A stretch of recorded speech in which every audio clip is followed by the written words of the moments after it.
friends এতিয়া ৰাতি 11টা বাজিছে আৰু মই আহিছো মোৰ স্কিন কেয়াৰ লবলৈ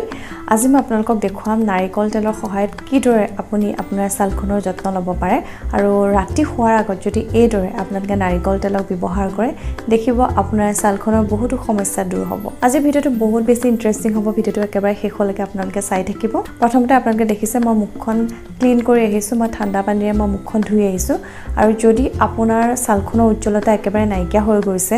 যদি আপোনাৰ ব্ল্যাক হেডছ বা হোৱাইট হেডছৰ প্ৰবলেম আছে তেতিয়া আপোনালোকে নাৰিকল তেলৰ সহায়ত স্কাৰ্বিংও কৰিব পাৰে নাৰিকল তেল এনেকুৱা এটা বস্তু যিটো বস্তু প্ৰত্যেকৰে ঘৰত থাকে আৰু আপুনিও নাৰিকল তেলক ব্যৱহাৰ কৰি আপোনাৰ ছালখনৰ উজ্জ্বলতা বৃদ্ধি কৰিব পাৰে নাৰিকল তেলক অতি পুৰণি দিনৰ পৰা ব্যৱহাৰ কৰি আহিছে যদিও যেটো বস্তু আমি সদায় দেখি থাকো সেই বস্তুটোৰ আচলতে মূল্য আমি নিদুৱে আপোনালোকে গোটেই ৰাতিৰ কাৰণে মই আজি আপোনালোকৰ লগত যেটো ৰেমেডি শেয়াৰ কৰিম গোটেই ৰাতিৰ কাৰণে আপোনালোকে ৰাখি থব আৰু ৰাতিপুৱা দেখিব আপোনাৰ ছালখন যথেষ্ট উজ্জ্বল হৈ পৰিব অকল যদি আপোনালোকে নাৰিকল তেল ব্যৱহাৰ কৰে তেতিয়া কি হয় স্কিনখন বহুত বেছি অইলি হৈ যায় বহুতে হয়তো অকল নাৰিকল তেলক ব্যৱহাৰ কৰি পেলাই গোটেই ৰাতিৰ কাৰণে ৰাখি থবলৈ বেয়া পায় স্কিনখন বহুত বেছি অইলি হয় আৰু এতিয়া যেহেতু গৰম পৰিয়ে আছে সেইবাবে মই আজি আপোনালোকক যেনেকৈ দেখুৱাইছো এটো পদ্ধতিত যদি আপোনালোকে ব্যৱহাৰ কৰে খুব সোনকালে আপোনাৰ ছালখনৰ উজ্জ্বলতা বৃদ্ধি কৰিব এটো নহয় যে আমি কেৱল এদিনৰ কাৰণে স্কিন কেয়াৰ ললে আমাৰ ছালৰ সকলো ধৰণৰ সমস্যা নাইকিয়া হৈ যাব হেতু নহয় আমি আমাৰ স্কিন কেয়াৰ যদি ভালদৰে ফলো কৰো তেতিয়া খুব সোনকালে আপোনাৰ ছালৰ সমস্যাবোৰ নাইকিয়া হ'ব আপোনালোকে বহুতে মোক সুধি থাকে আমি নাইটত কি ক্ৰীম ব্যৱহাৰ কৰিব পাৰোঁ কেনে ধৰণৰ ক্ৰীম ব্যৱহাৰ কৰিলে আমাৰ ছালখন গ্লো কৰিব ছালৰ বহুতো সমস্যা দূৰ হ'ব আপোনালোকক মই কৈছো আপোনালোকে যদি মাৰ্কেটৰ পৰা কিনা ক্ৰীমতকৈ এই ক্ৰীমটো আপোনাৰ স্কিনত বেছি কাম দিব আপোনালোকে এবাৰ ব্যৱহাৰ কৰি চাব এসপ্তাহত আপোনালোকে বহুত ভাল ৰিজাল্ট পাব এদিনতো আপোনালোকে পাৰ্থক্য দেখিবলৈ পাব কিন্তু যদি কন্টিনিউ এসপ্তাহ এদৰে ব্যৱহাৰ কৰে তেতিয়া আৰু ভাল ৰিজাল্ট পাব একেবাৰে সহজতে মই আপোনালোকক দেখুৱাম নাৰিকল তেলে আপোনাৰ ছালখনৰ কেনেকৈ যত্ন ল'ব পাৰিব মোক দেখিছে মই মোৰ মুখখন ধুই আহিছো আৰু এতিয়া মই একেবাৰে সিম্পল এটা স্কাৰ্বিং আপোনালোকৰ লগত শেয়াৰ কৰিম আপোনাৰ স্কিনখনত যদি ব্ল্যাক হেডছ বা হোৱাইট হেডছৰ প্ৰবলেম আছে আপোনাৰ স্কিনখনৰ যদি উজ্জ্বলতা একেবাৰে হেৰাই গৈছে নাৰিকল তেলৰ আপুনি এই স্কাৰ্বিংটো কৰিব পাৰে যিকোনো নাৰিকল তেল ল'ব পাৰে আপোনাৰ ওচৰত যি নাৰিকল তেল আছে সেই নাৰিকল তেলৰ সহায়ত আপুনি আপোনাৰ ছালখনৰ যত্ন ল'ব পাৰে অকণমান হাতত নাৰিকল তেল লৈ লৈছো আৰু এতিয়া মই কি কৰিম অকণমান চেনি মিক্স কৰিম ইয়াৰ লগত মই অকণমান চেনি মিক্স কৰিম আপোনালোকে ইয়াৰ লগত অকণমান মৌজুলি মিক্স কৰিব পাৰে দুইটা সামগ্ৰী খুব ভালদৰে মিক্স কৰি লম নাৰিকল তেল আৰু চেনি এতিয়া এইদৰে মই মোৰ স্কিনত এপ্লাই কৰিম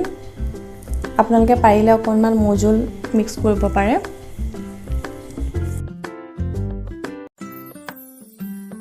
আপোনালোকে স্কাৰ্বিং কৰিব বেছি সময় লাগে নহয় মই আগৰ ভিডিঅ'সমূহতো আপোনালোকক জনাইছো 2 মিনিটৰ কাৰণে আপোনালোকে স্কাৰ্বিং কৰিব আৰু স্কাৰ্ব আমি ৰেগুলাৰটো কৰিব নালাগে সপ্তাহত আপোনালোকে দুবাৰ কৰিব পাৰে কিয়নো মই নেচাৰেল ইনগ্ৰেডিয়েন্ট দেখুৱাইছো আপোনালোকক যিমান পাৰে আপোনালোকে নেচাৰেল বস্তুবোৰ ব্যৱহাৰ কৰিব কিয়নো ইয়াত কোনো ধৰণৰ সাইড ইফেক্ট নাই আৰু এই প্ৰচেছটোত যদি আপোনালোকক মই আজি যেটো ক্ৰীম বনাই দেখুৱাম সেই ক্ৰীমটো ব্যৱহাৰ কৰে তেতিয়া আপোনালোকে বেছি বেনিফিটছ পাব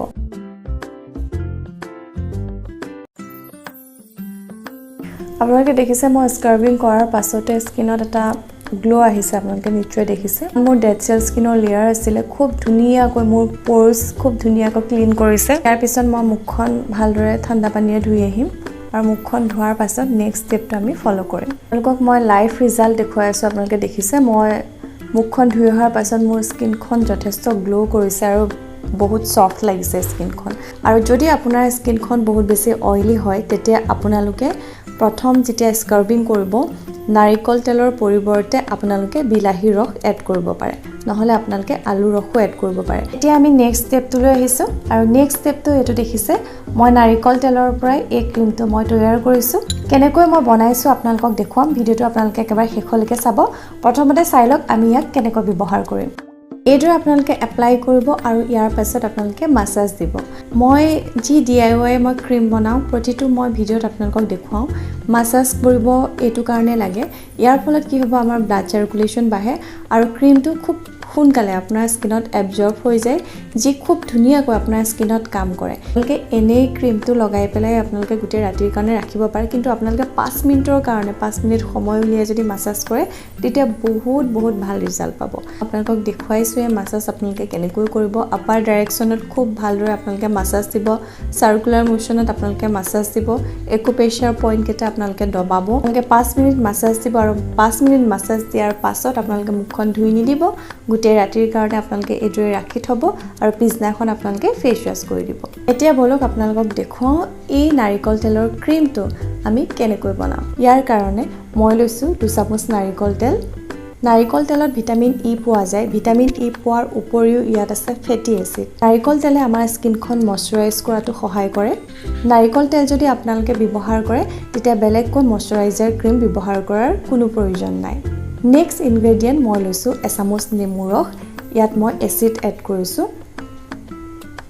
ইয়াত আছে সিট্ৰিক এসিড ই আপোনাৰ স্কিনখন পিলিং কৰাত সহায় কৰিব আৰু লগতে আপোনাৰ স্কিনখন ব্ৰাইট কৰাটো সহায় কৰিব আৰু ইয়াৰ পাছত মই লৈছো 2 চামুচ